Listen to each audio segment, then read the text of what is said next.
Israeli Prime Minister Benjamin Netanyahu taking to the stand for the first time in a long-running corruption trial.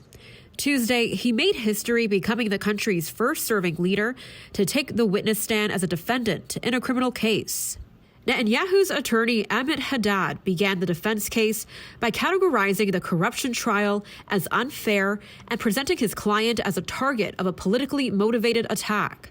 Israel's longest-serving prime minister is facing charges of bribery, fraud, and breach of public trust across 3 distinct cases.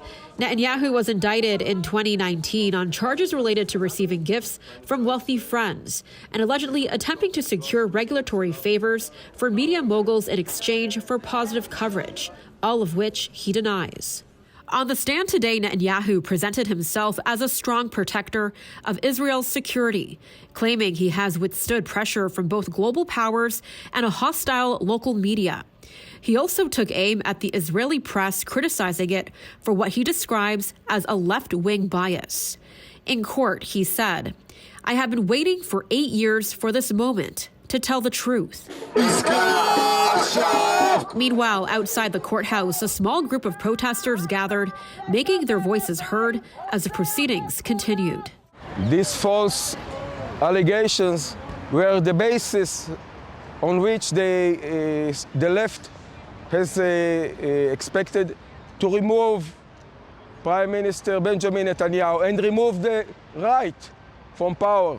Although some were supporters, others demanded Netanyahu to do more to negotiate the release of some 100 hostages still held by Hamas in Gaza.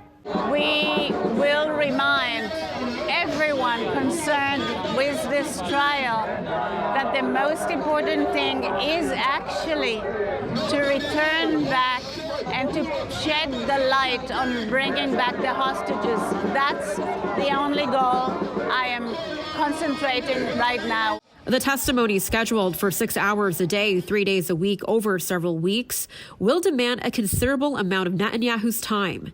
This has raised concerns among critics about his ability to effectively lead a country already involved in war. I think Prime Minister Netanyahu tried to convey 2 messages. First of all, I'm a prime minister. I can manage the war and I can manage the trial at the same time, despite being very difficult.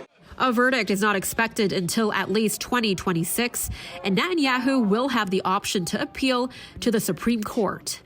Nakhavoly, CityNews.